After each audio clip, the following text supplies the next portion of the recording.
Welcome to லாலிபி. மேற்பாங்க மினிபி. டார்க் சாக்லேட்ஸ்னாலே எனக்கு சுத்தமாக பிடிக்காது. ஆனால் எங்கே போனாலும் கேக்ஸில், மஃபன்ஸில், ப்ரௌனீஸ்லேருந்து டார்க் சாக்லேட்டாக போட்டு சாவடிக்கிறாங்கன்னு சொல்கிறவங்களுக்கு இந்த ஒயிட் சாக்லேட் பிளாண்டி ஒரு செம்ம ட்ரீட்டாக இருக்கும். நல்லா சுட சுட பொசு பொசுன்னு இருக்க ப்ரௌனியில் ஐஸ்கிரீமை மேலே வச்சு அது மெல்ட் ஆகும் போது சேர்த்து சாப்பிட்டா அல்ட்டியாக இருக்கும். வீட்டிலேருந்து சுகர், மைதா, எக், பட்டர் இல்லைன்னா ஆயிலை மட்டும் திருடிட்டு ஒயிட் சாக்லேட்டை மட்டும் கடையில் வாங்கினா ஒரு செம்மையான ப்ரௌனி பண்ணிடலாமா? கட்லரியில் கட் பண்ணி லிட்டரில் குக்கா மாதிரி கிக்கா ரெசிபி பண்ணிடலாமா? இந்த ரெசிபிக்கு யூஸ் பண்ணுற எல்லா இன்க்ரீடியன்ஸுமே ரூம் டெம்பரேச்சரில் இருக்கணும். ஒரு பவுலில் கொஞ்சமாக வாட்டர் வச்சு அதில் ஃபிக்ஸ் ஆகிற மாதிரி ஒரு பவுல் வச்சு 80 grams ஆஃப் பட்டர். நீங்கள் ஆயில் யூஸ் பண்ணுறீங்கன்னா 50 ml ஆஃப் ஆயில் யூஸ் பண்ணிக்கலாம். இந்த மாதிரி டபுள் பாயில் பண்ண தேவை கிடையாது. And 150 grams of white chocolate white compound use பண்ணி நல்லா மெல்ட் பண்ணி எடுத்துக்கலாம்.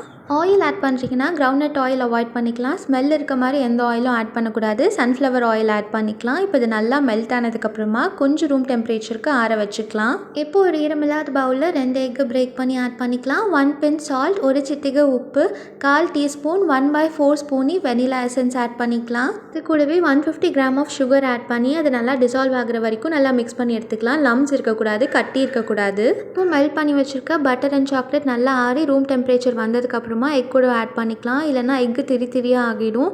இப்போ 120 grams of maida all purpose flour add பண்ணி நல்லா ஸ்டிரி பண்ணிக்கலாம். இதுவும் லம்ஸ் இல்லாமல் நல்லா ஸ்டிர் பண்ணணும்.